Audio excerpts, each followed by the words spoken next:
Magandang araw mga kababayan, isang nakakabiglang balita ang lumabas ngayong araw matapos kumpirmahin ng mga otoridad ang illegal na pag-aresto kay dating Pangulong Rodrigo Duterte ng mga miyembro ng International Criminal Court. Ayon sa mga ulat, nahuli si Duterte sa isang operasyon ng ICC na naglalayong imbestigahan ang mga akusasyon ng mga paglabag sa karapatang pantao sa ilalim ng kanyang administrasyon. Nangyari ang insidenteng ito sa kabila ng pahayag ni Duterte na hindi niya bibigyang pansin ang mga desisyon ng ICC at patuloy na itatanggi ang mga paratang laban sa kanya. Kasabay ng pangyayaring ito, nagkaroon ng matinding buweltahan mula kay Pangulong Duterte laban sa mga men in uniforms o ang mga miyembro ng militars at pulisiya na sinasabing may kinalaman sa operasyon. Ipinahayag ng dating Pangulo na may mga tiwaling tauhan na gumagamit ng kanilang kapangyarihan upang magsagawa ng iligal na mga hakbang. Ang mga pahayag na ito ay nagdulot ng tensyon at nagbigay daan sa mga bagong kontrobersya sa pagitan ng dating administrasyon at mga ahensya ng gobyerno na nagsasagawa ng mga investigasyon. Samantala, lumabas din ang mga bagong impormasyon na may kaugnayan kay Pangulong Kuting Jr. matapos mabisto ang ilang mga panunuhol na kinasasangkutan ng kanyang administrasyon kaugnay sa ICC. Ayon sa mga investigasyon, may mga dokumentong nagpapatunay na mga lihim na transaksyon na naglalayong magbigay ng pabor kapalit ng malaking halaga ng pondo. Dahil dito, tumaas ang panawagan mula sa iba't ibang sektor na managot si Kuting Jr. sa mga aligasyong ito at ang mga susunod na hakbang ng gobyerno ay tiyak na magiging isang malaking usapin sa buong bansa. At yan nga ang balitang ating pakakatutukan. Ngunit bagong lahat, siguraduhin mag-subscribe at i-hit ang notification bell para sa patuloy na pagtutok sa mga sulap ng bagong balita sa tunay na boses ng masa.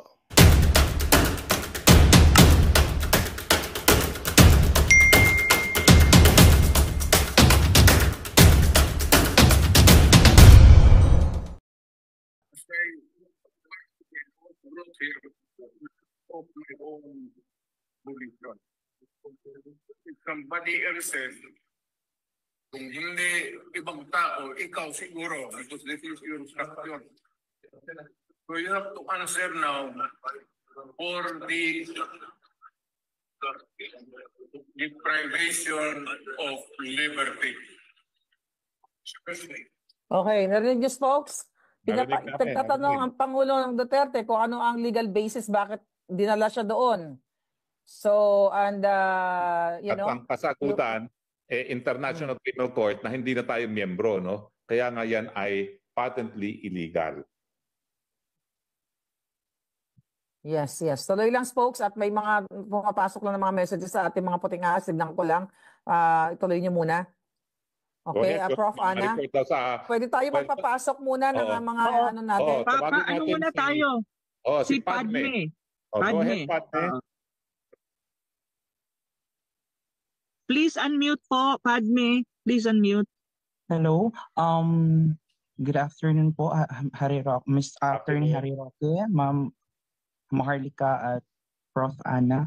Ako lang po ba yung na-shock na like pumunta po si Tatay Dig sa Hong Kong, pati po si VP Sara, tapos before sila makabalik dito sa Philippines ay meron na pong 7,000 na mga pulis sa kada terminal na nag-aantay po sa kanila. Tapos wala pa po silang naiilalabas sa publiko na arrest warrant po or confirmation from ICC na may arrest warrant po.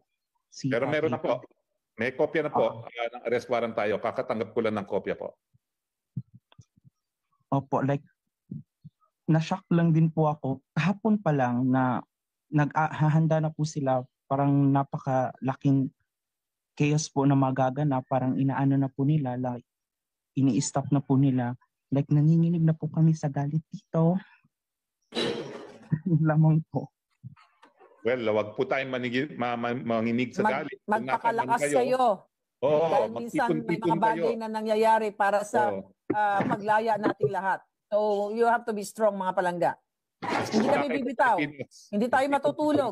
Mag-aabang tayo ng mga updates. Oo, dapat na. Nasaan ka ba? Nasaan ka? Anyway, wala na tayong last caller natin. No? But anyway, ako po ngayon na nakakuha na ako ng kopya ng warrant of arrest. Pero ito po ay wala ng bita dahil tayo hindi na po miyembro ng International Criminal Court. Yung pagtutulungan na ginagawa ngayon ng PNP ay pakita. Wala isang salita ang Marcos Jr. Sinungaling ang Marcos Jr. dahil paulit-ulit niyang sinabing hindi siya magtutulungan sa ICC dahil yan ay magiging paglabag sa ating soberenya. Wala kang isang salita. Paano ka pa mananatili bilang isang presidente? Wala na kaming tiwala sa kahit anong sasabihin mo. Nagsimula naman yung kawalan ng tiwala namin nung hindi ka magpa-hair follicle test dahil alam naman namin na hindi talaga magkakaroon ng linaw kung ikaw ay bangag kung hindi ka mag-hair follicle test. At itong nangyari ngayon, hinayaan mong makipagtulungan sa ICC maski wala na silang jurisdiction dahil tayo hindi na miyembro, yan ay patunay na wala kang palabra de honor. Hindi ka tunay na lalaki. Wala kang isang salita. Hindi ka hindi naman siya talaga tunay na hindi naman talaga siya tunay na lalaki si Bangag. Kasi may mga expose ako diyan eh. Well, actually, nasabi ko na yan na nung kanyang kabataan, nung siya ay nagpupulburon, ay may isang basketball player na ini-invite niya sa Malacanang pa hindi mag-basketball pero ibang basketball yung ginawa nila. Pero just to lighten up the discussion, dahil alam ko malungkot ang ating mga kababayan at sila ay nag-aalala kay Pangulong Duterte. Ako man ay nag-aalala.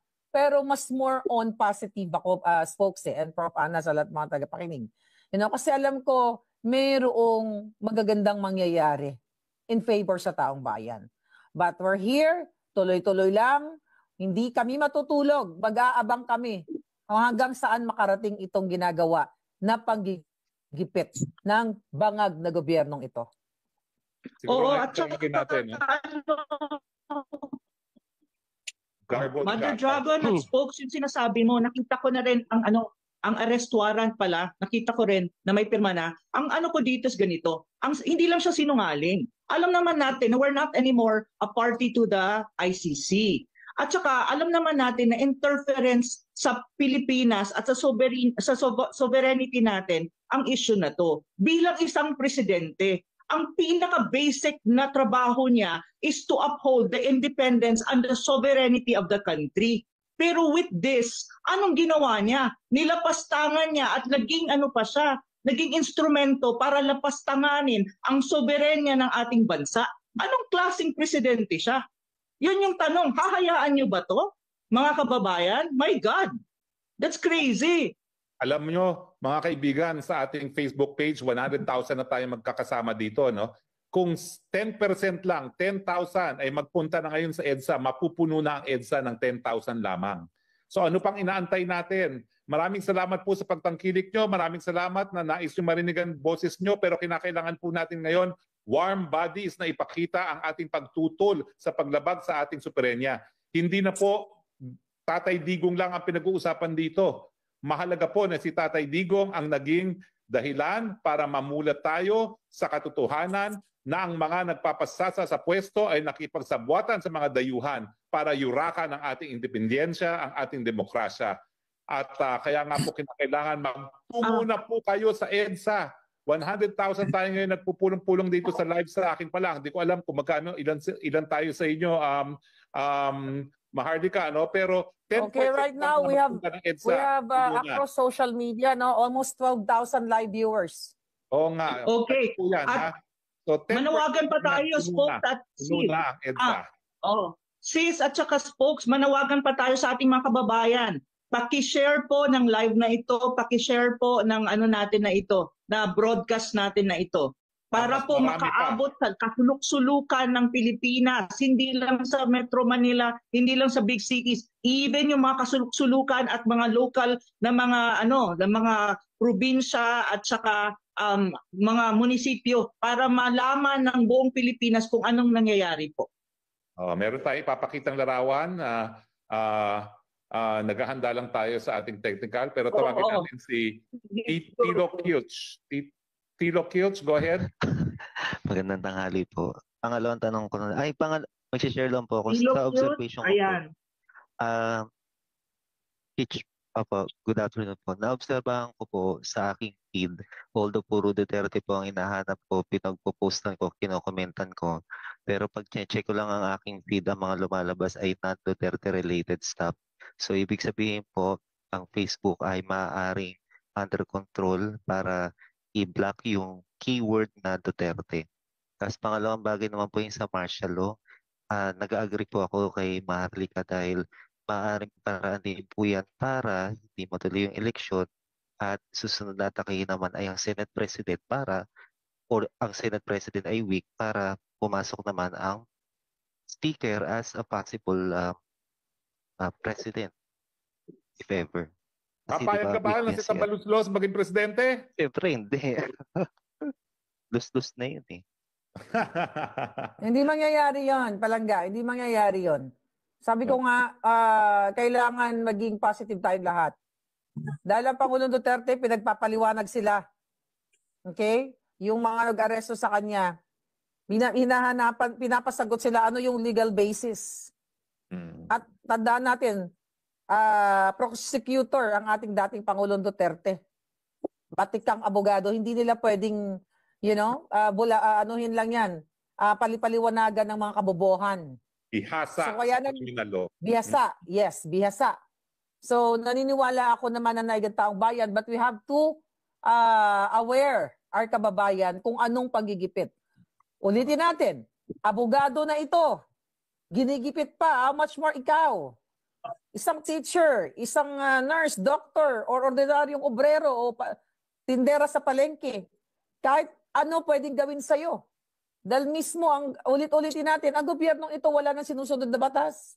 Sasamantalahin natin, dahil ang daming nanonood sa atin ngayon, mismo ang gobyerno ni Marcos, ang kanyang asawa ay nagpa-facilitate ng kidnapping, nangingidnap, ng smuggle, nagnanakaw, lahat ng klaseng uri ng pangangawat, pambubudol sa Pilipino. Lahat ng pahirap, ginawa na nila sa inyo. Kaya ako talaga, ang panawagan ko sa mga hukbong sandatahan, ipagtanggol nyo bayan nyo. Ipagtanggol nyo yung flag. Hindi yung bangag. Nasa batas naman yan eh. Nasa sinumpaan nyo naman yan eh. Na kapag nakikita nyo na ang presidente nyo ay adik na, gumagawa ng karumal-dumal, ipagtatanggol mo ba? Susunod ka pa ba? Ikaw, spokesari. Kung makita mo... Abay, nakasaad yan sa saligang batas natin. Hindi yan optional. Yan ay katungkulan ng kasundaluhan at kapulisan na protektahan ang sambayan ng Pilipino.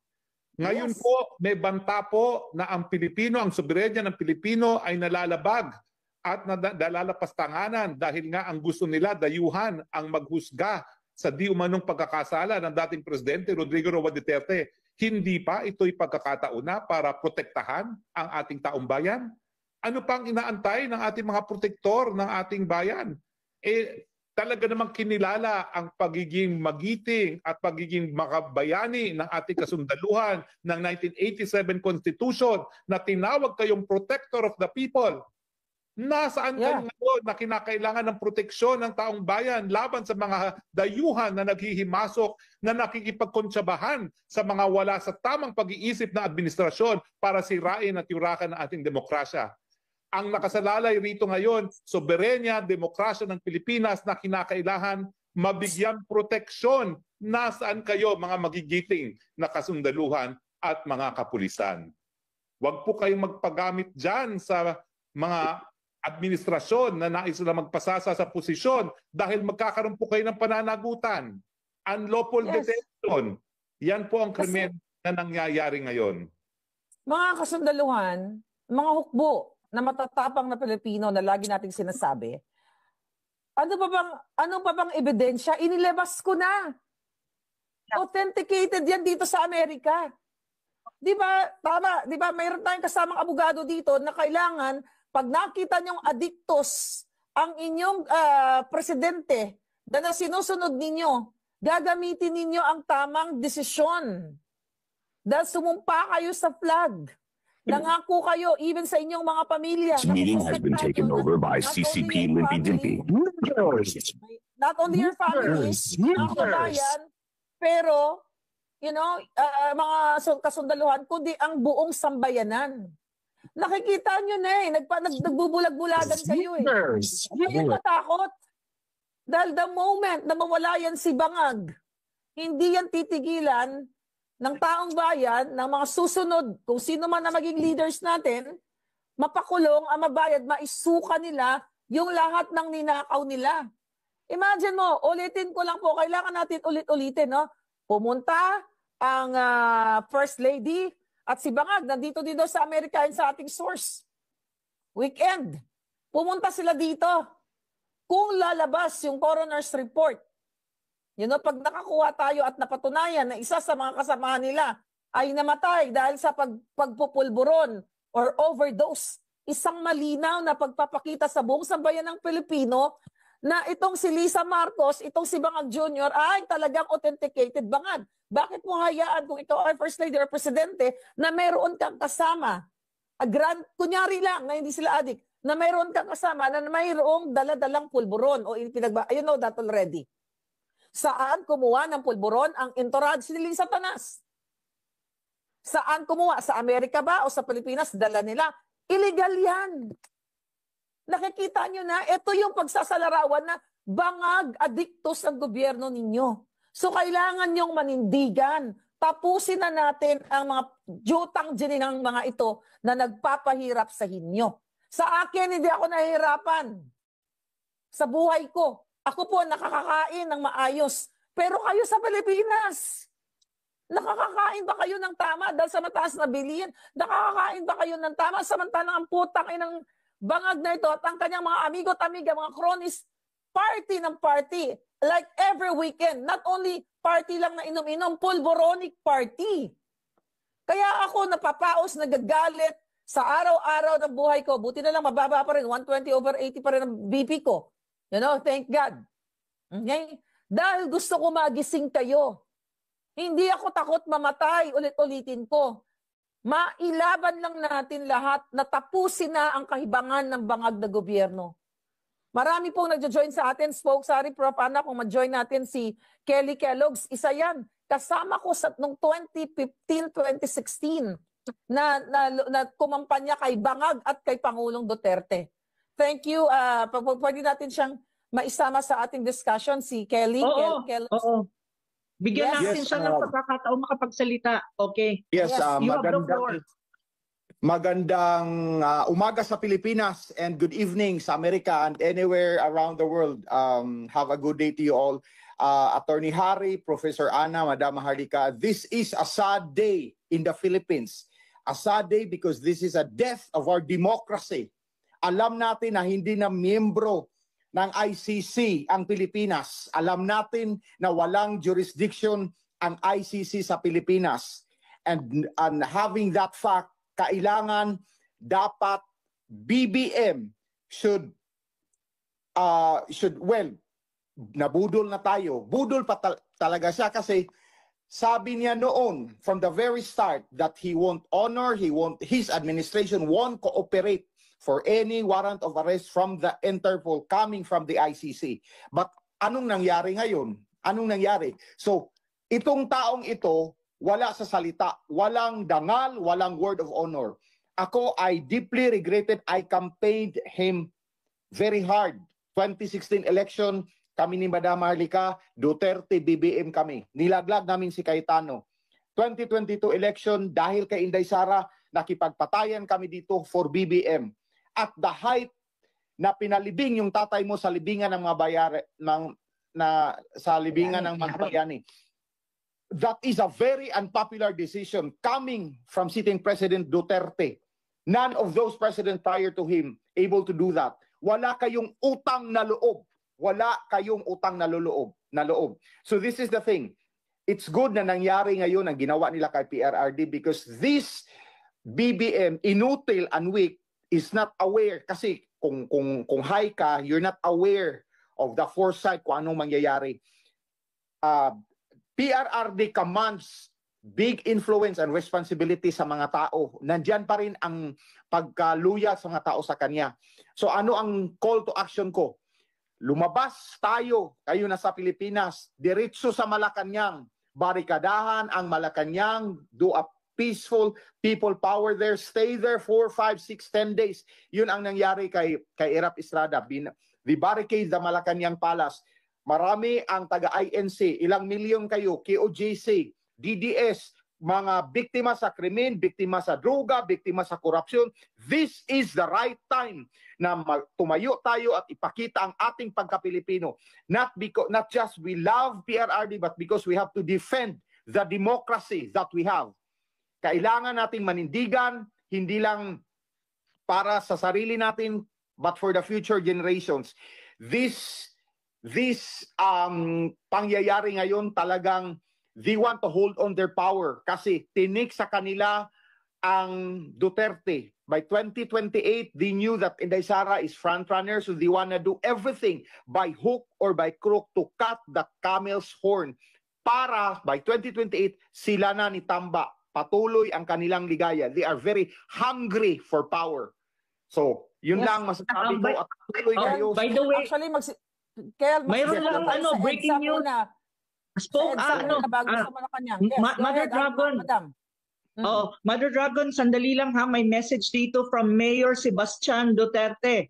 Okay, ng Davao City. They are insisting that PRRD get on a plane to who knows where using an ICC warrant which does not have any jurisdiction in this country.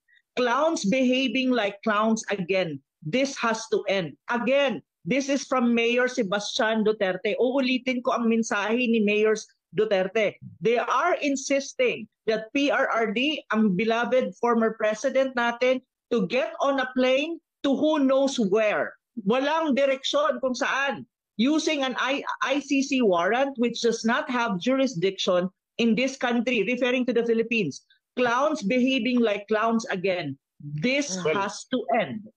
Alam niyo po, yung ginagawa nila, napasasakay na nila ang presidente sa aeroplano, mali po yan. Nakasaad po sa Rome Statute ng ICC, dapat iharap muna siya sa RTC ng Pilipinas. Ang RTC ng Pilipinas ay magkukonduct ng visa. Satanas na naman yan dahil alam nyo, expert sa kidnapping yan. Alam nyo yung dalawang minor na kinidnap ang gagawin pa nila, ito'y gagawin nilang rendition.